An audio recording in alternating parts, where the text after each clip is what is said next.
Halo manusia, kali ini saya akan membahas salah satu film paling aneh yang pernah saya tonton selama ini, yaitu Relaxer.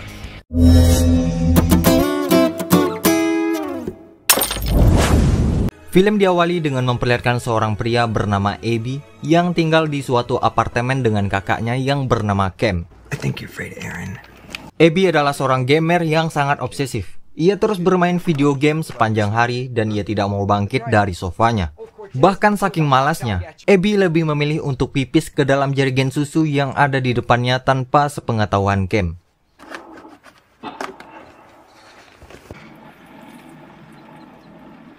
Pada hari itu, Abby diberi tantangan oleh Cam untuk menyelesaikan level ke-256 di game arcade klasik yaitu Pac-Man.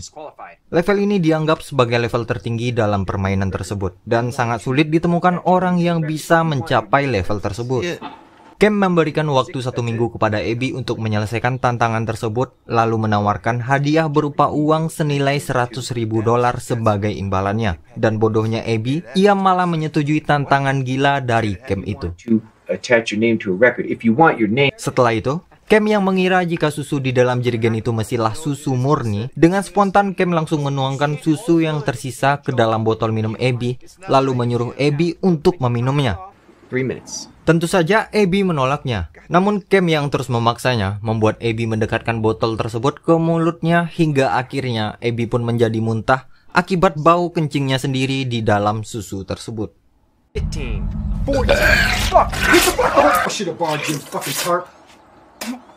Tak lama kemudian, Cam mengatakan bahwa ia akan pergi hari ini, namun Cam tidak mengatakan kapan ia akan kembali lagi. Lalu Cam juga menegaskan agar Abby untuk jangan meninggalkan sofanya sebelum menyelesaikan tantangan yang sudah ia setujui tadi. You do not leave this couch until the challenge is completed.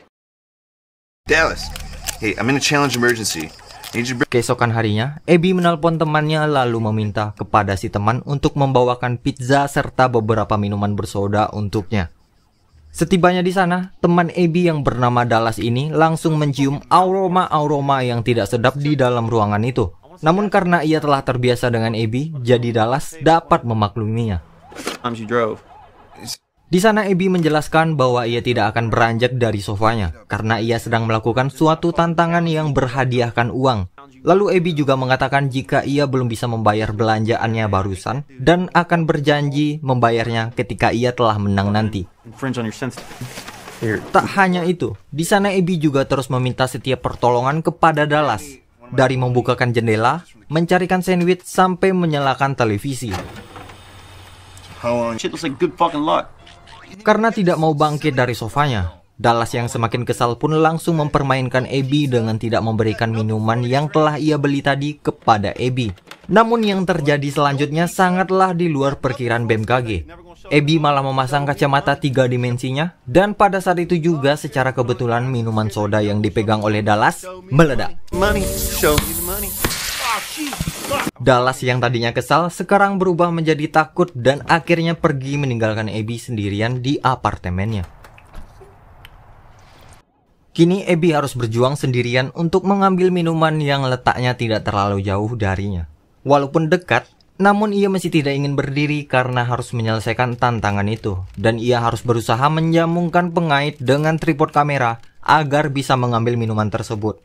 Namun sayangnya gelas minuman itu jatuh dan halusinasi mulai menyerangnya kembali.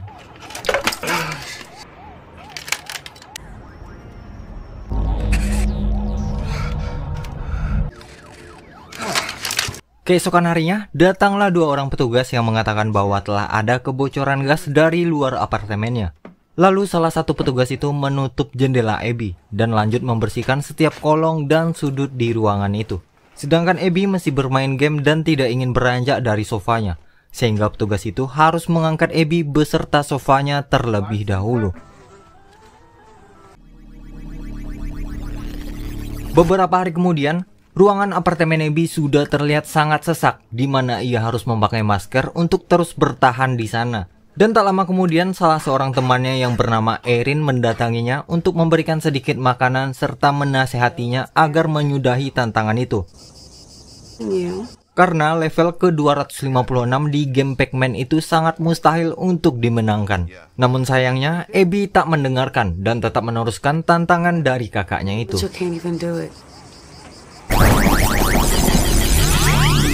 Keesokan harinya, Abby sangat merasa kehausan. Beruntungnya pada saat itu hujan turun. Namun sayangnya jendela di apartemen Abby telah dikunci oleh petugas kemarin. Sedangkan ia sendiri tidak ingin berdiri dari sofanya untuk membukakan jendela itu. Entah apa yang ada di pikirannya, Abby malah memakai kacamata 3 dimensinya, lalu mulai memfokuskan pandangannya ke objek tersebut hingga akhirnya seekor gagak tiba-tiba menabrak kaca jendelanya sampai-sampai membuat kaca jendela itu pecah dan si gagak mati tepat di atas meja Abby. Namun sayangnya ketika Abby mulai menampung air menggunakan gelas keluar jendelanya, gelas tersebut malah jatuh karena pengaitnya tidak cukup kuat untuk menahan gelas yang berisi air itu. Tidak menyerah begitu saja, Abby mulai menjebolkan dinding apartemennya karena di balik dinding tersebut terdapat pipa saluran air. Ketika dinding sudah jebol, terlihat 2 pipa yang harus ia pilih. Dengan penuh semangat, Abby memilih untuk menghancurkan pipa yang besar, namun ternyata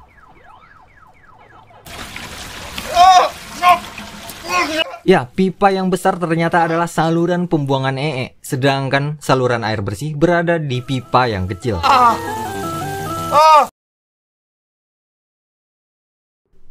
Tak terasa, Abby sudah menghabiskan 100 hari demi menyelesaikan tantangan dari kakaknya dengan duduk di sofa tanpa berdiri sama sekali. Abby sudah tampak kehilangan akal sehatnya. Padahal di hari itu Abby telah menyelesaikan tantangannya, bahkan melewati level ke-256 di game Pac-Man itu. Namun, game tak kunjung kembali. Tak lama kemudian, suara riuh pesta dari luar apartemennya mulai terdengar. Dan siapa sangka pada saat itu adalah malam tahun baru. Awalnya terdengar suara orang-orang yang bersorak sambil menghitung mundur. Namun setelah itu lampu tiba-tiba menjadi padam dan suasana di luar apartemen yang berubah menjadi suatu kekacauan, di mana suara jeritan orang-orang terdengar sangat jelas lalu disusul oleh suara tembakan yang tiada henti.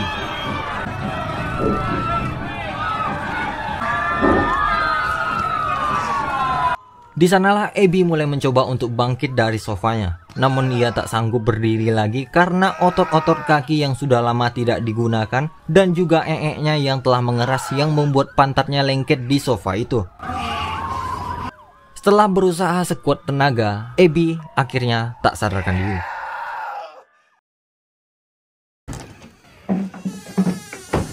Keesokan harinya, salah seorang pria Asia memasuki apartemen Abby untuk menghangatkan sepotong pizza.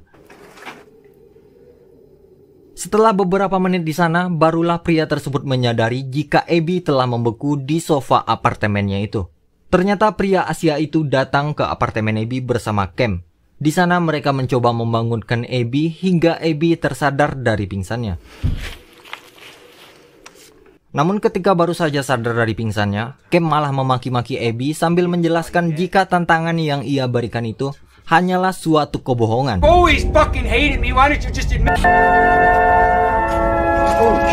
Abby yang mendengarnya tentu saja marah. Abby dengan fokus menatap ke arah Cam dengan menggunakan kacamata 3 dimensinya. Lalu dengan bersusah payah, Abby mencoba untuk bangkit dari sofanya. Hingga akhirnya kita diperlihatkan sesuatu yang sangat ajaib, yaitu di mana kacamata 3 dimensi Abby menjadi bersinar, lalu membuat bola mata Cam berubah menjadi putih dan kepalanya meledak.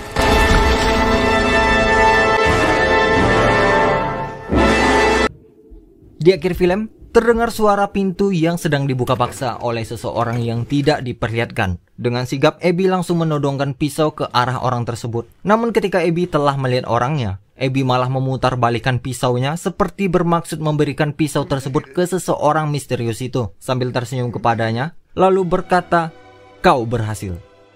Siapakah orang itu? Apakah itu hanyalah halusinasi Abby saja? Yang jelas, filmnya sudah tamat. Film ini berfokus pada tema isolasi, keterbatasan, dan ketidakmampuan untuk berubah. Sepatah kata dari saya, lihatlah keluar, lihatlah duniamu, jangan habiskan waktumu untuk melakukan sesuatu yang dibuat oleh manusia juga. Karena kita memiliki Sang Pencipta, yaitu Tuhan. Oke lah, saya Adriano Jordiano numero 1 mengucapkan selamat menunaikan ibadah puasa. Mohon maaf lahir dan batin. Jangan lupa berbuka dengan yang manis-manis, lalu dilengkapi dengan nasi padang. Bye-bye. Terima kasih.